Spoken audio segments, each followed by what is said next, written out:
Bugün tabii ki barış ve demokratik toplum sürecinde gelinen aşama Kürt basında ve kamuoyunda, yine Türkiye medyasında da en çok konuşulan konuların başında geliyor.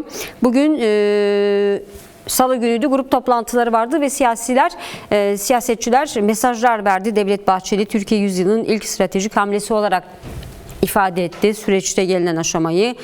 Tuncer Bakıran ise çerçeve yasaya dikkat çekti ve duran demokrasinin çarklarının bu yasayla tekrardan dönebileceğini söyledi. Bunlar siyasilerin, siyasi aktörlerin bugün verdiği mesajlardı. Şebnem Hocam, sizle başlamak isterim. Siz nasıl değerlendiriyorsunuz süreci ve kritik bir eşikteyiz deniliyor. Özellikle de yasal ve hukuki düzenlemeler oldukça önemli sürecin ilerleyebilmesi için. Burada tarafların yapması gereken, atması gereken adımlar açısından neler söylemek istersiniz?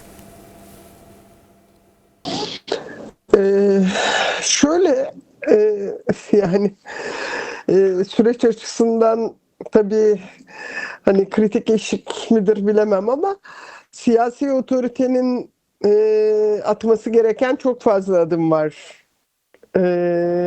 Öncelikle onu ifade etmek gerekiyor. Türkiye yani bütün endekslere baktığımızda her endekste gerçekten grafiğin en altında yer alıyor. Her bakımdan, ekonomik açıdan da öyle, demokrasi açısından da öyle, ifade özgürlüğü açısından da öyle, basın özgürlüğü açısından da öyle. Böyle bir ortamda süreç denerek sanki bir umut varmış gibi göstermeye çalışıyor siyasi otorite ama onun dışında da hiçbir adım atmıyor. Yani sadece adını koyuyor, adını koyduğunda da terörsüz Türkiye diye tanımlıyor. Yani sonuçta yaşanan eşitsizlikler, adaletsizlik, demokrasinin tümüyle lağvedilmiş olması göz ardı ediliyor. Biz zaten çok uzun, yani 20 yıldır muhtemelen yoğun bir kayyımlar trafiğiyle seçmenin iradesinin tümden yok sayıldığı bir ülkede yaşıyoruz. Yaşıyorduk. Son süreçle birlikte muhalif olan herkese yönelik bu saldırgan tutum öne çıktı. Bu koşullar altında bir süreç işliyor. Ama süreç üzerine konuşmak dahi aslında sıkıntı verici olabilir. Yani öyle düşünün lütfen. Çünkü insanlar artık hani her alandan insanlar sözünü söyleme konusunda kaygı yaşıyorlar. Çünkü başlarına ne gelecek bilmiyorlar. Akşam bir görüş ileri sürüldüğünde herhangi bir ortamda, bir kamuya açık ortamda sabaha karşı evlerinin basılması riskiyle karşı karşıya herkes. Bu koşullarda biz tartışmaya çalışıyoruz ama tartışmak zorundayız. Çünkü bütün bu sürecin tek iyi bir yanı var.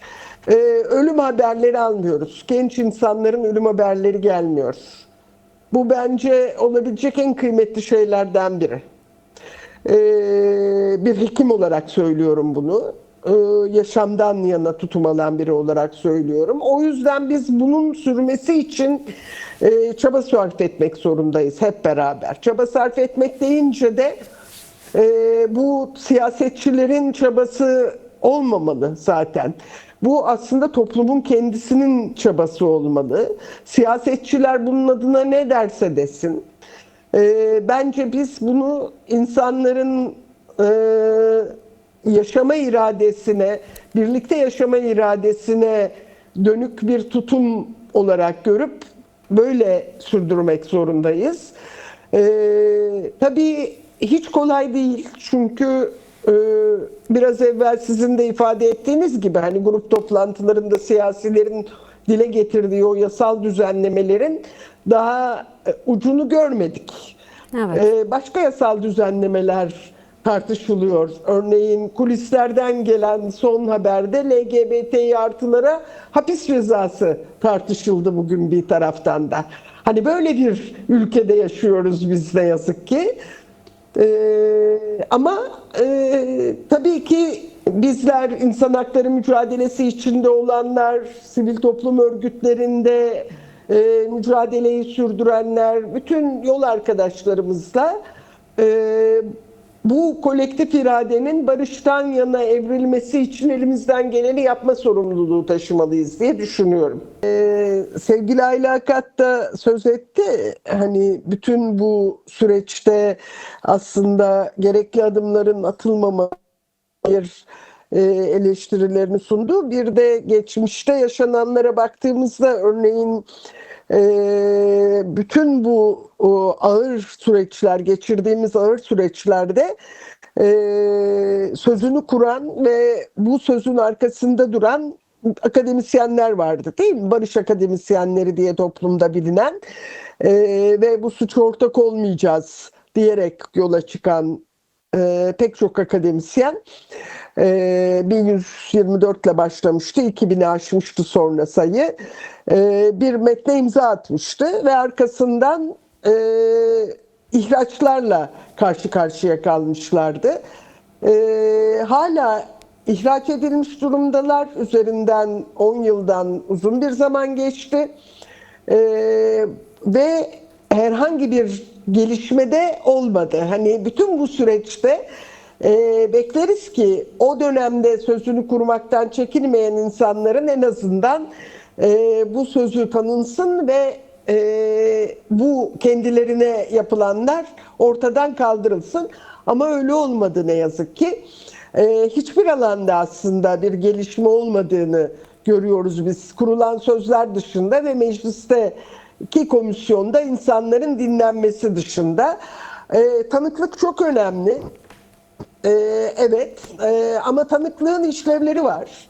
Hani belgelemenin ötesinde haksızlığa uğrayanların hak sahibi olduğunun kabul edilmesi gerekiyor.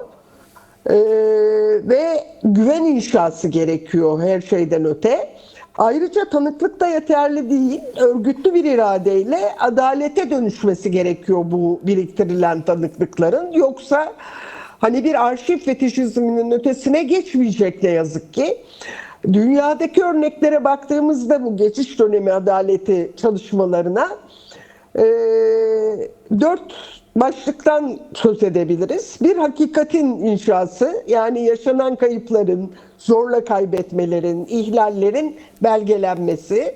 Evet, hani komisyon belki o tanıklıkları dinleyerek böyle bir işlev görüyormuş gibi görünse de ama bunun ardından adalet gerekiyor. Yani hesap verebilirlik ve bunun ötesinde cezasızlığın ortadan kaldırılması gerekiyor. Ama biz bu süreçte en ağır hak ihlallerinin zaman aşımına uğrayıp dosyaların arşivlere kaldırıldığını da gördük. Dolayısıyla adalet de yok ortada. Onarım sürecinin tabii ki bütün bunlar olacak. Yani hakikat ortaya konacak, bunlar tanınacak, bu hakikat ve adalet duygusu, güvenin inşası için onarım sürecinin olması gerekiyor. Yani bireysel ve toplumsal travmalar için tanıma, psikolojik destek ve tazminat gerekiyor ve tekrarlanmama. Yani yapısal demokratik reformlar ve güvenceler gerekiyor elbette. Bütün bunların hayata geçebilmesi için. İşin kültürel boyutu var. Ortak tarihimiz, dil ve hafıza etrafındaki yüzleşme çabalarımız, tamamlanamayan yaslarla başa çıkma süreçlerinin işletilmesi ve bir toplumsal travmanın varlığının tanınması aslında ki bununla birlikte yas ve uzlaşma süreçleri işleyebilsin. Bireysel ve kolektif onarım programlarına ihtiyaç var. Bu anlamda şunu ifade etmek isterim ben. Hani bu aynı zamanda barışın toplumsallaşması adına da önemli bir adım. Paul Former'ın dile getirdiği bir tarz diyelim. Aslında önünde arkasında değil, onunla birlikte yürümek. Yani neye gereksinimi varsa bu insanların, öznelerin özne olduklarını hissederek bizim de onunla yan yana yürüdüğümüzü hissetmesini sağlamak çok büyük önem taşıyor. Ama tabii bütün bunların olabilmesi hakların yasal güvenceye kavuşturulmasıyla mümkün ki böyle bir çaba içinde olmadığını görüyoruz sistemin. Ve üstelik yargının araçsallaştırıldığı bunca adalet duygusunun tümüyle ortadan kaldırıldığı koşullarda hani hakları yasal güvenceye kavuşturmak ne anlam ifade edecek bunu da değerlendirelim. Ve müzakerenin ötesinde bir zemine oturtmak gerekiyor. Demokratikleşme programıyla beraber ve tabii ki şiddeti dışlayan yöntemleri hep birlikte uygulamak zorundayız burada. Tabii ne olacak? Hani silahsızlanma deniyor ama evet, silahsızlanma sonrası terhis ve yeniden entegrasyon süreçleri nasıl işleyecek örneğin? Bu da çok büyük önem taşıyor. Ama dünyada şu anda Birleşmiş Milletler verilerine göre 88 çatışma devam ediyor. 88 zaten bir savaş çığırtkanlığıyla karşı karşıyayız. Böyle bir dünyada olduğumuzu da unutmamak gerekiyor. Sevgili Ayla Hakat hani İran üzerinden söz kurdu ama 88 çatışma ve bunların önemli bir kısmının da bizim yanımızda, yöremizde olduğunu unutmayalım lütfen. Ve NATO bu süreçte silahlanmaya ayrılacak gayri safi uluslararası hasılanın arttırılması için çaba sarf ediyor bir yandan da ve %5'e çıkarma hayalleri var. Unutmayalım lütfen, Türkiye'de sağlığa ayrılan bütçe %4'ü aşmıyor. Eğitime ayrılan bütçe %4'ü aşmıyor. Yani toplumun bunların hepsini gören bir yerden aslında bu çalışmaların içinde yer almasına ihtiyaç var diye söyleyebilirim ben. Ya aslında Türkiye'nin temel sorunu Kürt sorunu çözümü de bir demokratikleşme sorunu. Esasında belki bu noktadan ele alarak devam etmek istiyorum. Sabahtan beri konuşuyoruz aslında ve günlerdir, haftalardır, aylardır da tartışıyoruz. Türkiye'deki antidemokratik sistemi, antidemokratik uygulamaları az önce de konuştuk. Şimdi bir demokratik dönüşüm, demokratik cumhuriyete dönüşüm tartışması da olacak. Bir konferans düzenlenecek önümüzdeki günlerde. Haziran ayında İstanbul'da 13-14 Haziran'da 2. yüzyılda Türkiye Cumhuriyet'in Demokratik Dönüşümü Konferansı. Bu ihtiyacı sorarak başlamak istiyorum. Yani demokratik dönüşüm, değişim ve dönüşüm neden gerekli Türkiye açısından bugün baktığımızda ve bu konferanstan nasıl bir sonuç bekleyebiliriz?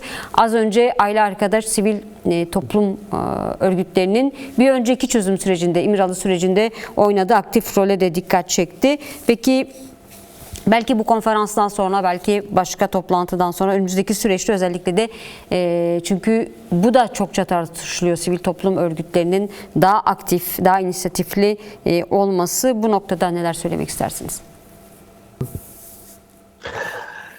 Şimdi şöyle, hani Cumhuriyet'in demokratikleşmesi konferansı üzerinden gidecek olursak önce belki şunu ifade etmek doğru olur. Hani tüm kimliklerin, tüm inançların eşit yurttaşlık temelinde var olabildiği bir ortamı yaratmak, çoğulcu, katılımcı bir düzenin inşasından söz ediyoruz. Hani şu anda olmayan bir durumdan söz ediyoruz. Bu olmayan durumu nasıl var edebiliriz de birlikte konuşacağız. O anlamda bu konferans önemli bir yer tutuyor. Evet ama gerçekten barıştan yana tutum alanların zaten hani baktığımızda hiç bu tutumundan vazgeçmediğini, bunun için hep mücadele ettiğini unutmayalım lütfen. Ve sadece Türkiye'de de değil, dünyada da hani biraz evvelki konuşmaları atıfla kadınlar bunun öncüsü olmuş hep. Hala da öncüsü olmaya devam ediyorlar ve kadınlar bir araya daha kolay gelebiliyor. Hani devlet aklı dediğimiz şey erkek bir akıl. Bunu unutmayalım lütfen. İşte bu erkek akla karşı biz gerçekten toplumsal cinsiyet eşitliğini ve bütün cinsiyetlerin, cinsel yönelimlerin, cinsiyet kimliklerinin bir arada var olabileceği bir ortamı sağlayıp bunun üzerinden de yürümek zorundayız. Örneğin barış çalışmalarında şunu görüyorlar. Heyetlerde, özellikle bir araya gelen ve çalışmaları yürüten heyetlerde kadın oranı %10 arttığında barış ihtimali %35 artıyor. Çünkü kadınların farklı bir iletişim biçimi var. Empati becerilerinin çok yüksek olduğunu biliyoruz. Barışabilmek için empatiye gereksinimimiz var. Karşımızdaki insanın ne hissettiğini anlayıp onunla birlikte yol yürüme becerimizin olması gerekiyor ki bunun için kadınlara ihtiyacımız olduğunu da unutmayalım lütfen. Ve bu özellikle Cumhuriyet'in demokratikleşmesi konferansı ile beraber ilerleyen dönemlerde özellikle yerel yönetimler üzerinden bir takım barış kongreleri, yerel barış kongrelerine giderek belki barışın toplumsallaşmasını ve burada da kadınların özellikle öncülük yapıp bu yolu açmasını yerel yönetimler üzerinden başarmak mümkün olabilir. Hani biliyoruz Kürt illerindeki yerel yönetimlerde örneğin kadın ağırlığı hissedilmişti dönem dönem, hani kayyımlar olmadan öncesinde, hani sonra yok edildiler falan ama hani bu kadın ağırlığını unutmayalım lütfen. Ben Berçelen Yaylası'ndaki o muhteşem görüntüyü unutmak mümkün değil. Hani ne kadar muhteşemdi, yaylaların ilk defa sivil halka açıldığı dönemde ve hepimiz çok heyecanla gitmiştik. Ama bir de yol boyunca gidişimizi de unutmayalım. Uzun namlulu erkekler yolumuzu keserek otobüslerimizin etrafında dolanmışlardı tehditkar ifadelerle. Hani bunu ortadan kaldıracak yollarda bulmamız gerekiyor. Hani o erkek haklı başka bir akla dönüştürmek, ortak bir akla dönüştürmek çabasıdır. Cumhuriyet'in demokratikleşme çabası da birlikte yaşayabilme irademizi kurabilmek adına diye düşünüyorum ben. Sivil örgütler olduğu için önemli.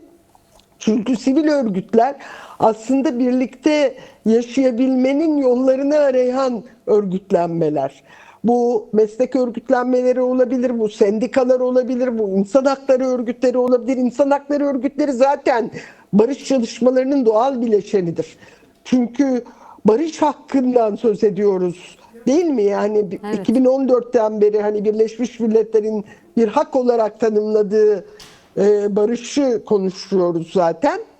İnsan hakları örgütlerinin bunun doğal parçası olduğunu söyleyebiliriz. Ama onun ötesinde çok farklı alanlardan gelip çok farklı düşünceleri olan ama yaşamdan yana tutum olabilecek yapılar, yani meslek ve sendika, emek örgütleri bu anlamda bir araya gelinebilecek, tartışılabilecek ortamlar.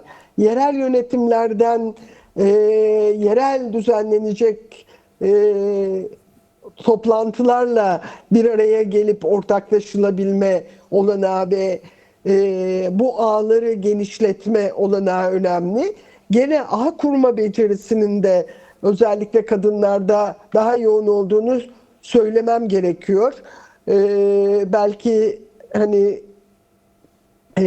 erkekler buna alınacaklar ama üzgünüm, ne yazık ki gerçek bu. Yani bilimsel gerçek bu tür becerilerin kadınlarda daha yüksek olduğunu gösteriyor. O yüzden bence erkek hakla değil, kadın hakkına güvenmeye başlamalarının zamanıdır diye düşünüyorum ben. Zaten mücadelenin de öncüleri onlar da hep.